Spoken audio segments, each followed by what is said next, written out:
The purpose of the Global CFO Council is to provide an educational and networking forum for senior financial executives in order to share best practices, discuss current financial issues, and to learn about current topics related to the performance of their jobs. Chris, good morning. How are you doing, sir? I'm doing great. Good morning. I am super excited to get to know you. Just before we started here, I realized I found the bio of the wrong Chris Collins. So I'm going to introduce the other guy, and then you can correct me, okay? Sounds good.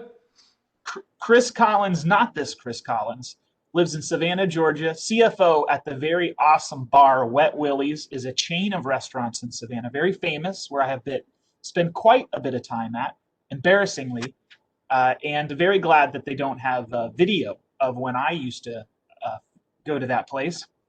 Is a CPA, likes to play golf, and is an active volunteer in the community. You don't do any of those things, Chris. You do not work at Wet Willie's. You don't live in Savannah, Georgia, and you don't volunteer at those places. So tell the folks a little bit about yourself. Well, I can tell you I have been to Savannah recently because my daughter's actually was stationed up at Fort Stewart. But about myself, I originally from Maryland, went to University of Maryland, got my CPA in Maryland, worked for a bottled water company for about 13 years. So, yeah, I can tell I sold water for a living and did pretty well at it. Then we did so well, they sold the company and had to get another job. So I moved to Florida. Been in Florida since 2002. About 12 years ago, I joined a company in senior living. And now I'm with a different company called Harbor Retirement Associates, but we develop, manage, and operate senior living communities basically in the 2 time zones, Eastern and Central. We have 35 communities right now and 500 development. Well, that's fantastic, and I'm super excited to get to talk to you. Chris, let's get into question number 1.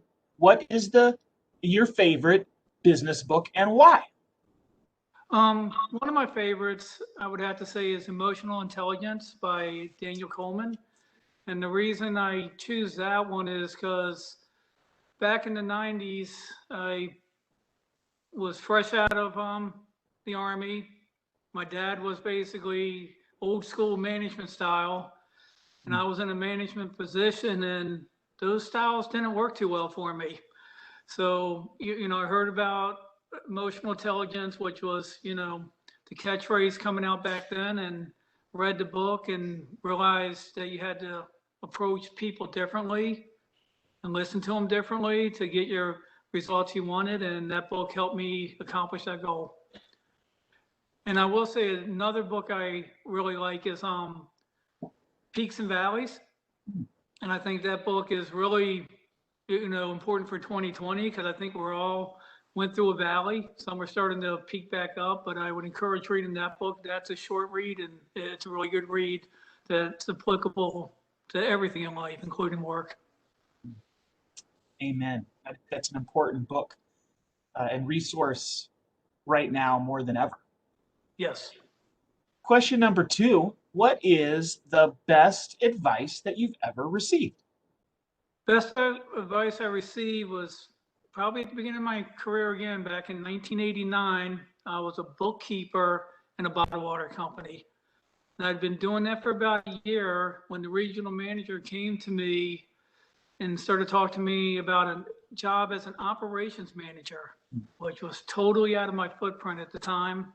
I had no thoughts or desire to manage people because I liked writing numbers down on a big green piece of paper at the time. And basically, by the time he was done talking, I was unsure, and he told me I should always believe in myself and have confidence in my abilities and take chances in life to get ahead.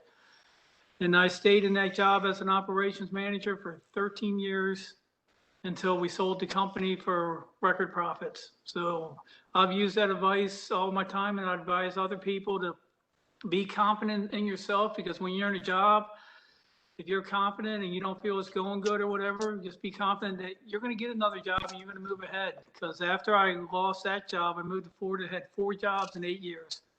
I knew every time it was going to work out, and I've been with my current company since 2012 and went from controller to CFO in that time period. That's awesome advice. Thank you for sharing that. That's good for us all to hear. I needed that this morning. Question number 3. What is a new tool that you've recently started using or a new habit that you've recently picked up that you found beneficial? The new habit, it's an old tool, it's Outlook, but usually I only use Outlook. I created the folders to store all my emails, but I had always been a paper kind of guy when it came to planning my days, planning my weeks, but now I'm using the task function in Outlook, especially being virtual, and we're virtuals, at home some days and work at the office other, and the paper just started getting lost. But using the task function in Outlook has really helped me, because now it's on my iPhone, it's on my computer. I haven't started using color coding yet. The other day, my daughter was looking at it going, why don't you color code? I can't go that far yet. Not ready to take that step. That's great advice. Yeah, that's I need to do a better job of being consistent about that, because it's, you plan the work, you work the plan. It makes everything so much more efficient. And when I do it, when I do what you're describing, I get things done, or I realize, whoa, I'm not going to get everything done I need to. I need to start delegating. And that's a good reminder, Chris. Great advice.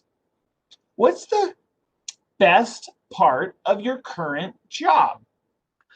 The best part of my current job is I truly believe I work for a company that we're in senior living.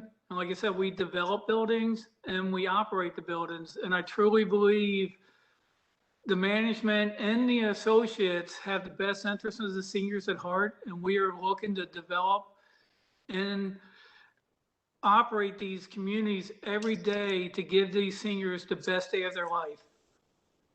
It's because we don't call our buildings, facilities. They are truly communities, and we try to make them feel like they're in a community and have, like I said, the best day of their life every day. Well, that's good. You got a servant heart, and you're in the right industry for it. Yes. Chris, what's something personal you wouldn't mind sharing with the rest of the CFO Council?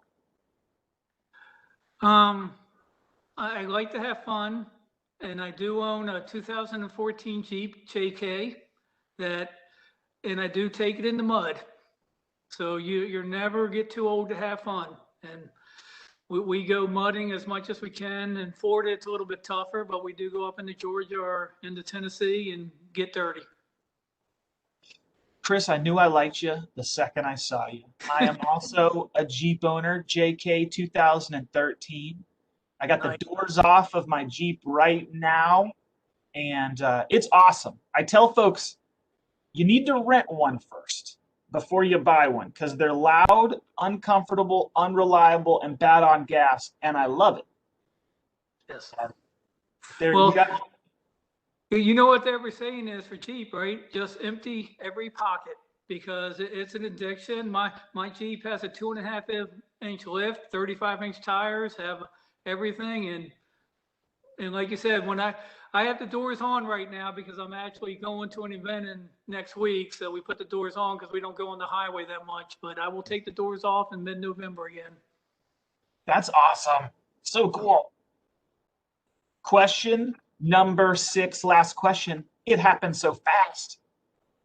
Chris, this is something that I should have asked and I didn't ask. And what is your answer to that? I think the one question would be why accounting?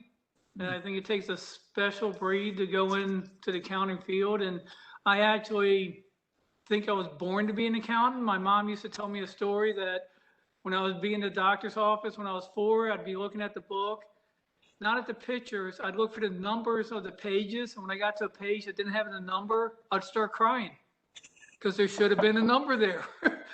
So, but even in high school, you get electives in high school. I picked all the accounting courses I could in high school, and I clicked with it. Well, Chris, this was awesome. You're awesome. A fellow Jeep owner. That is great. Great book recommendation, tool recommendation, and thank you for being on the front lines. In the industry that you are in, you're on the front lines of those most vulnerable, and so all the members appreciate and thank you for what you do as being a part of that team. So Thank you all around, sir. And for being such a good sport when I introduced the wrong Chris Collins. So he is not as cool as you. Well, working at Wet Willie's, though, has to have its perks, so. I know.